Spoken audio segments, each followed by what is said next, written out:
This program is made possible by the Columbia Festival of the Arts and the Maryland Humanities Council.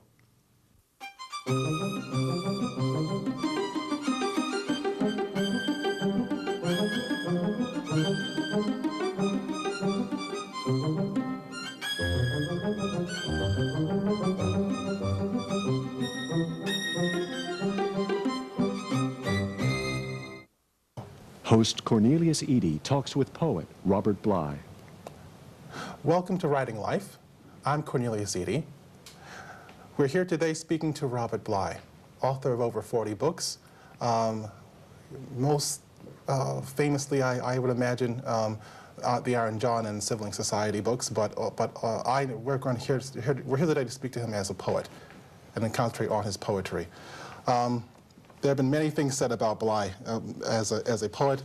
I'm going to quote two sources. One is William Stafford, who says, as an introduction to a special double issue of Poetry East on Robert Bly's work, "These pages are good for you.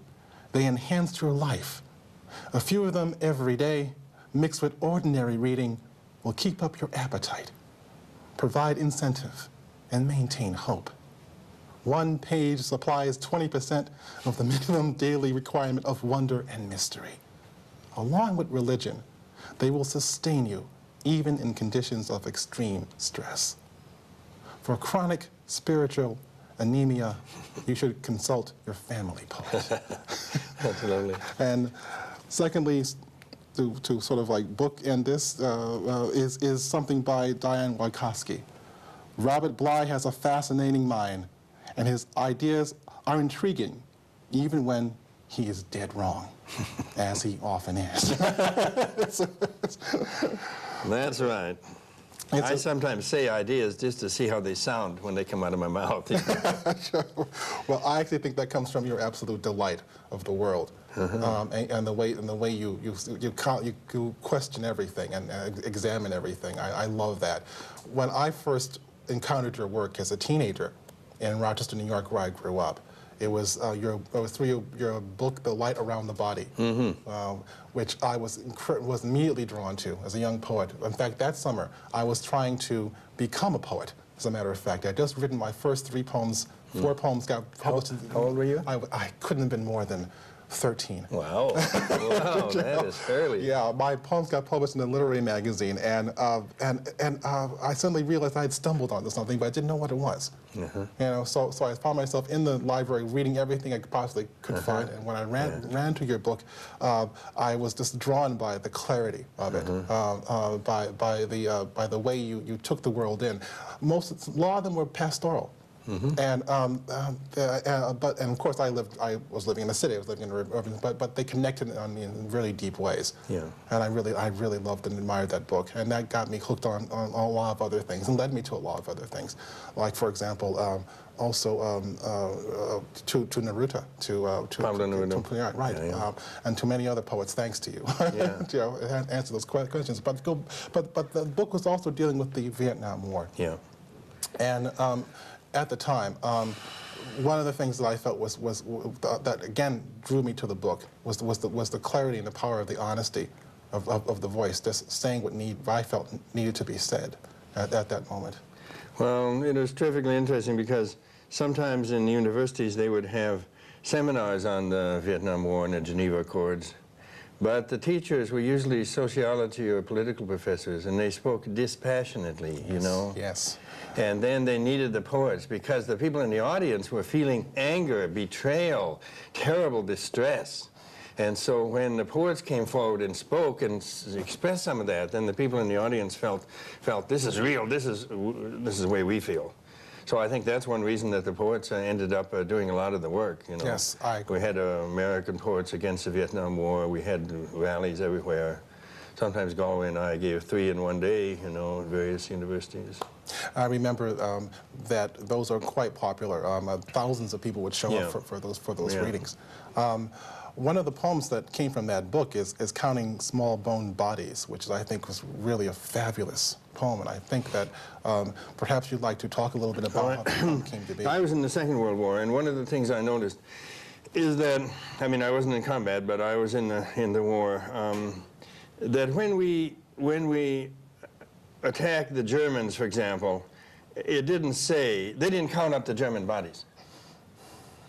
But we counted up the Vietnamese bodies. Yes. Why is that? Yes. Well, one reason you say is that we understand about big Germans, you know, that's real people, but these Vietnamese, they're so small. Maybe you have to count a whole lot of them to make one. You understand what I mean? Whoa. And so therefore I did this poem, which began simply after listening to the news. Let's count the bodies over again. If we could only make the bodies smaller, maybe we could, if we could only make the bodies smaller, the size of skulls, we could make a whole plane white with skulls in the moonlight. If we could only make the bodies smaller, maybe we could get a whole year's kill in front of us on the desk. If we could only make the body smaller, maybe we could fit a body into a finger ring for a keepsake forever. That's when they were selling keepsake diamonds. Why not get a small Vietnamese body, give it to your girlfriend for your engagement, huh? That's right. Can you feel the anger and bitterness? Yeah, absolutely, absolutely. Well, I thought, and that's what we all were feeling. You That's know? right. We all were feeling that kind of frustration that on some level, no one was listening to or paying attention to what seemed to be obvious. You know, this kind of madness that was going on around us. Yeah, it was a madness. It is. It was. So people ask me, you know, sometimes I go into universities now, and sometimes people will come up and they'll say, how do you feel about the poems you wrote about the war? Oh. Like they want me to apologize. Yes. I say, yeah, I feel bad. Oh, is that right? Because I didn't write more of them. Because none of us could believe that war was going to continue. We thought it'd be over in a month, 2 months. Couldn't believe how long it went on. So, anyway, that's the way it felt. Yes. We needed more poems, not less. Yes, definitely. But also, to go back to the idea of the personal and political, one of the things I thought was really incredibly strong, and I think you were trying to say, you're saying something about poetry, I believe, you know, about the stance of the poet, about who they should be and who they should be standing with and what they should be standing against. And I thought the sense of the political and the personal was just really a necessary thing to say at that point. Yeah, and I think I said something like, in order to write a political poem, you have to have dealt with your personal material in such a way that that can be out of the way at that moment. But also, a couple of years ago, you know, people always say to me, well, why are you doing this? I mean, why are you taking part in teaching men or women, you know? And I say, well, my view of what a poet is more out of the European tradition. Yeats was my teacher in a way, though he died when I was 13. But the European tradition is that being a poet does not excuse you from taking part in a national debate. Exactly. And I like that kind of phrasing of it. And I took part in 3, in a way, debates. The first was the one, is the Vietnam War justified? Is it decent and is it possible at all as a human enterprise? And the second one I took part in was the whole question of men, what's happening between fathers and sons? You know, is there anything positive in men at all? I took part in that debate, and I still am. And then the third debate I took part in with the Sibling Society. Is it possible that all the adults are becoming children? Is it possible that the adult is gone, and we got only childish adults and adult-like children? I mean, is this possible? Is that what's, you know? Right, yes. So I'm still working with that, and there's a lot of sadness in that, just as there was in the Vietnam War. But my job is, one job the poet can take is to participate in the national debate and go, you know, and of course, Gary Snyder has done that wonderfully with the work on ecology. And Etheridge Knight took part in it all the time. Right, exactly.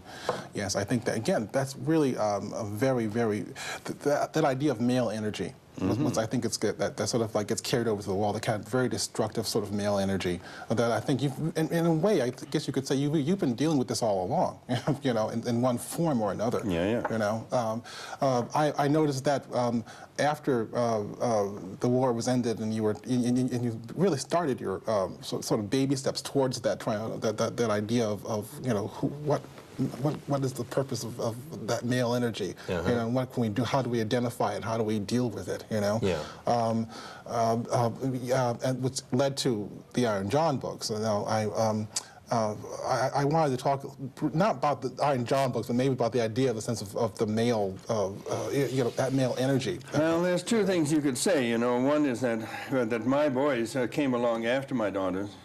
And my daughters, it didn't seem difficult in some way. They had some kind of interior gyroscope in them that moved them towards what was, women and they're brilliant in that way. But when the boys came along, I felt, whoa, this is a problem.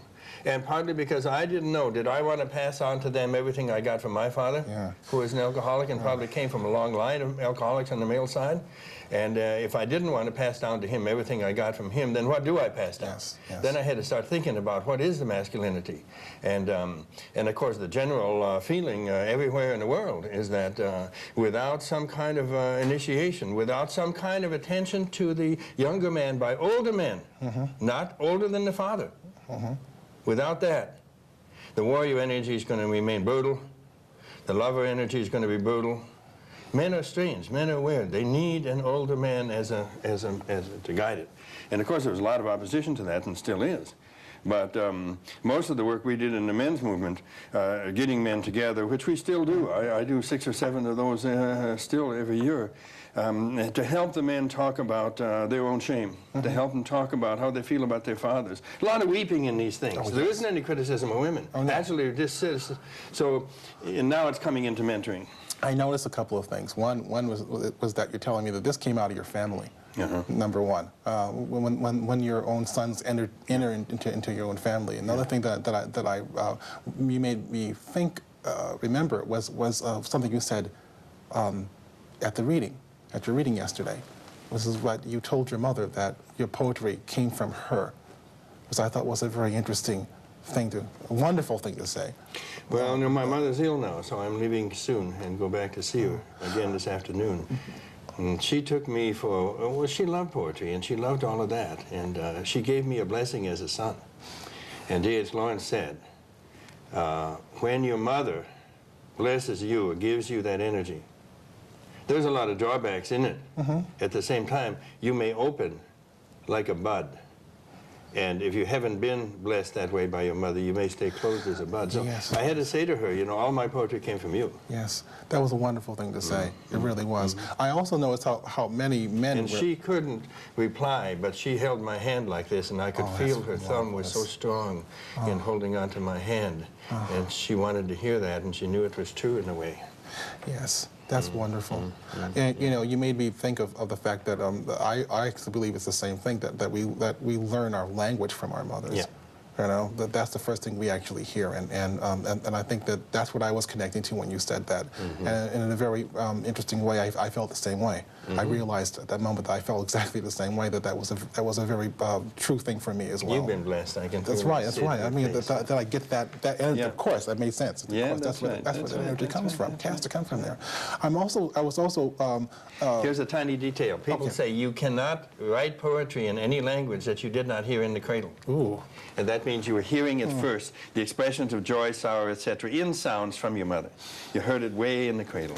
And then you know how to bring it out later in the gorgeous. Keep going. I'm sorry. No, I agree with that. I definitely agree with that. And I think a lot of men were agreeing with that, too. That's the other thing that I thought was interesting about your reading yesterday, was that a lot of men came forward. Did they? Yes. I could just tell by the way they were responding to you, the way they were being drawn to you, that they really needed to connect to you, and to those truths that you were trying to... well, I'm an elder now, you see, so my job is to let young men connect to me. Yes. That's my job. Yes. And the Native American community understands that very well. So we have to learn elderhood again now from the Native American community and the black community, because they know more about it than the white community. I mean, we've sent our older men off to Wall Street, you know, don't even want them to retire. That's right. Right. It's true. That's true. That's where we are right now. We're heartbroken. That's right. And the young men are heartbroken. It's true. And the young women are heartbroken. That's very true. I wanted to talk. I mean, this is really fascinating, but there's so many things I wanted to talk about, and we have so little time to talk. You know, to go back to maybe the segue, using the idea of what we hear in terms of the music from the womb. I also noticed that you were playing music. You were accompanying, some of the poems were accompanied with a certain instrument. I started that a while ago when I realized, first of all, I realized that I tried to read from the page. and I couldn't get, the words fell in between me and the audience. That was years ago. Then I learned I had to memorize the poems. So I could see a look in the eyes, and that's very good. And then I realized that the ancient people not only memorized the poem, but they used an instrument. And the purpose of the instrument is really simply to let a note, help the note enter the heart.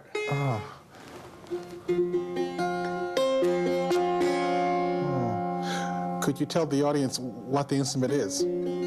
This is called a bouzouki. It's the Greek national instrument, but actually it is an Arabic lute, lute, which was used by the Arabs to do poetry for the 13th and 14th centuries. So it's been doing poetry for years and years and years.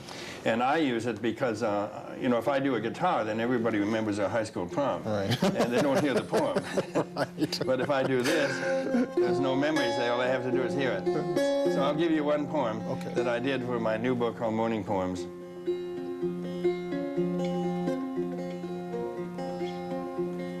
In late September, many voices tell you, you will die.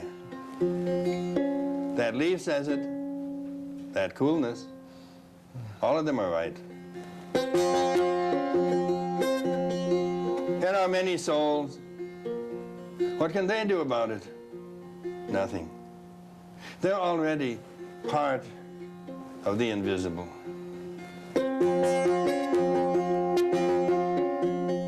Our souls have been longing to go home anyway. Come on, they say. Slade, lock the door, let's go. Our souls have been longing to go home anyway. Come on, they say. Lock the door. Slade, let's go. But the body doesn't agree.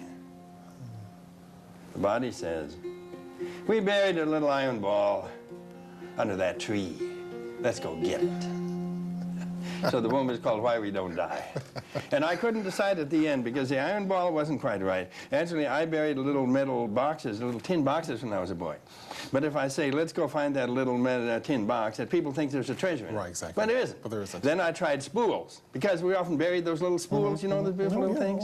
But on the other hand, that'd probably be rotted by now. So I finally ended up with what I used here. The body doesn't agree.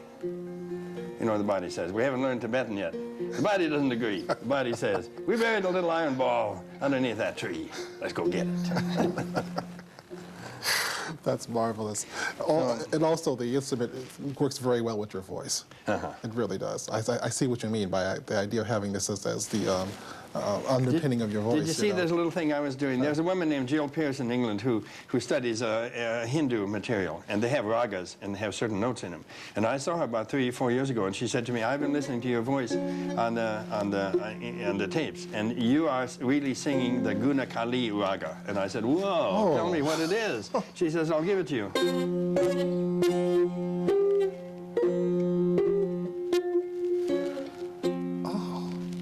And I said, that is so beautiful. So that if I do this, sa re sa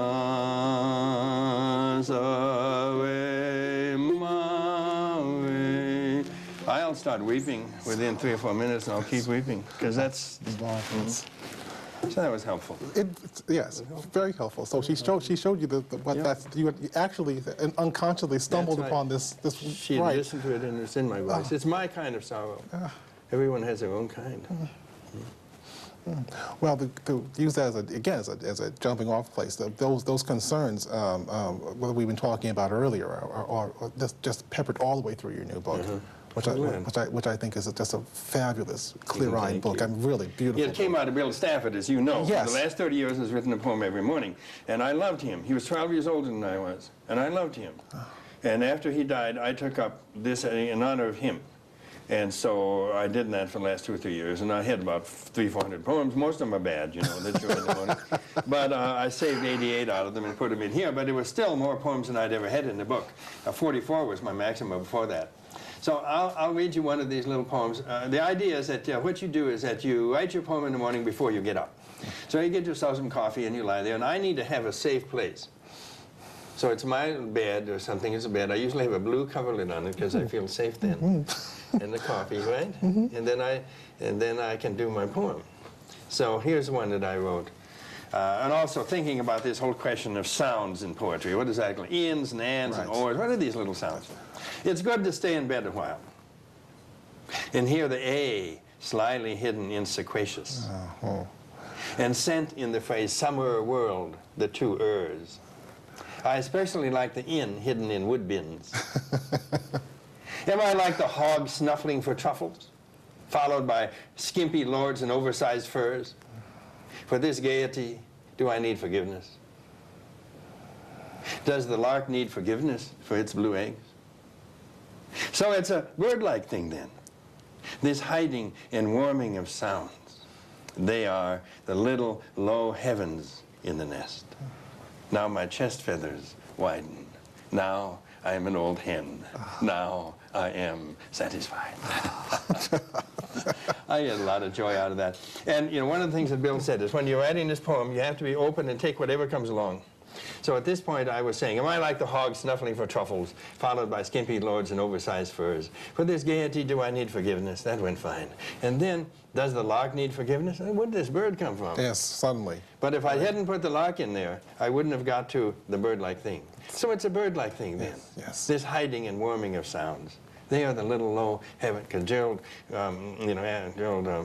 Manley Hopkins said, a robin's egg is a little low heaven. Oh, that's beautiful. Isn't that gorgeous? Yeah, incredible. Beautiful. So I stole it. They are the little low heavens in the nest. Now my chest feathers widen. Now I'm an old hen. Now I'm satisfied. Well, as I tell my students occasionally, steal from the vest. You know, so, but that's really it's a beautiful poem, and that's right. It suffuses the entire book. That kind of play and sound and observation. It's a beautiful book, Thank you. One of the things that I thought about this is that it to me is like a certain kind of best way of putting this. I think there was a new opening for you with this book. That's right. Yes. I feel it too. Yes. And partly it's the playfulness of being an elder,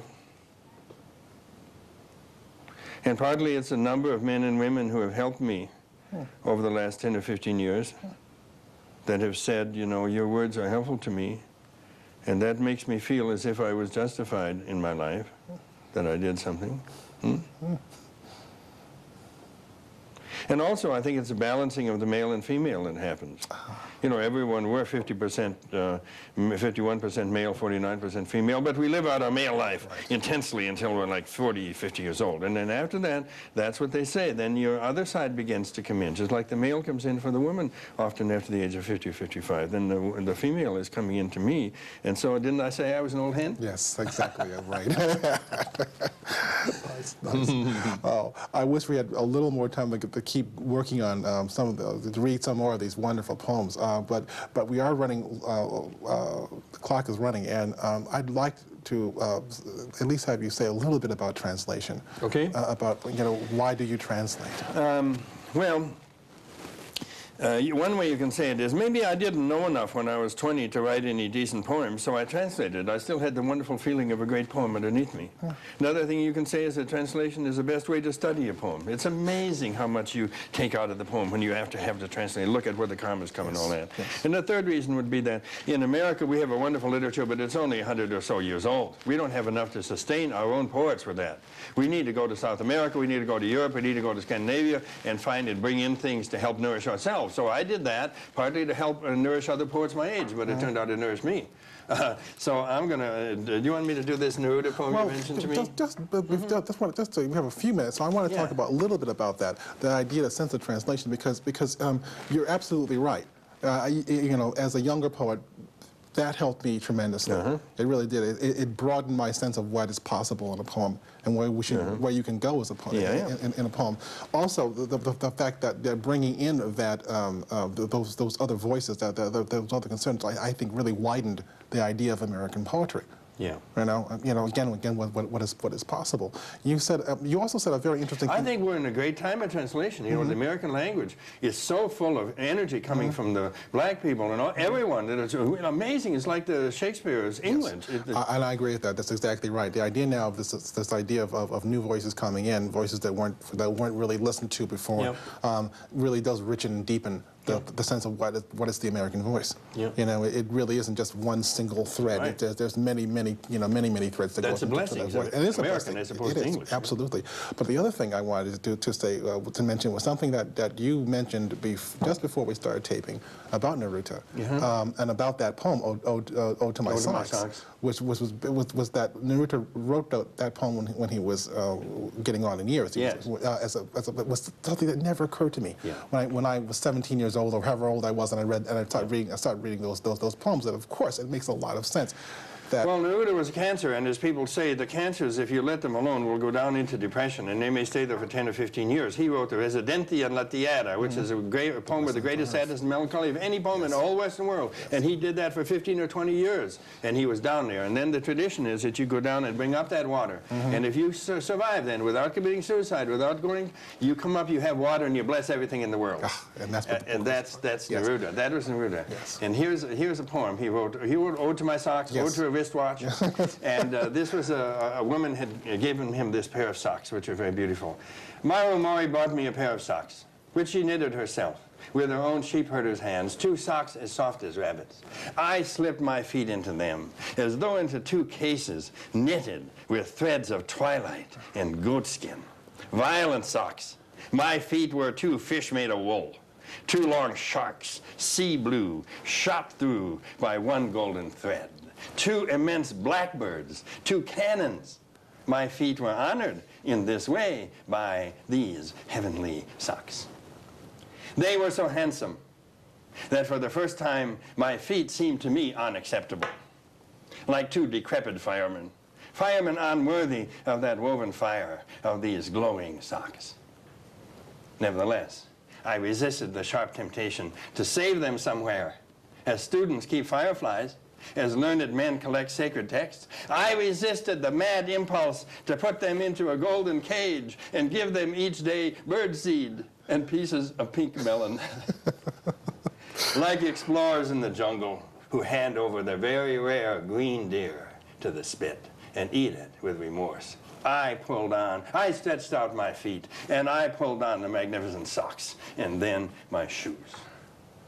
And the moral of my ode is this: beauty is twice beauty, and what is good is doubly good when it is a matter of 2 socks made of wool in winter.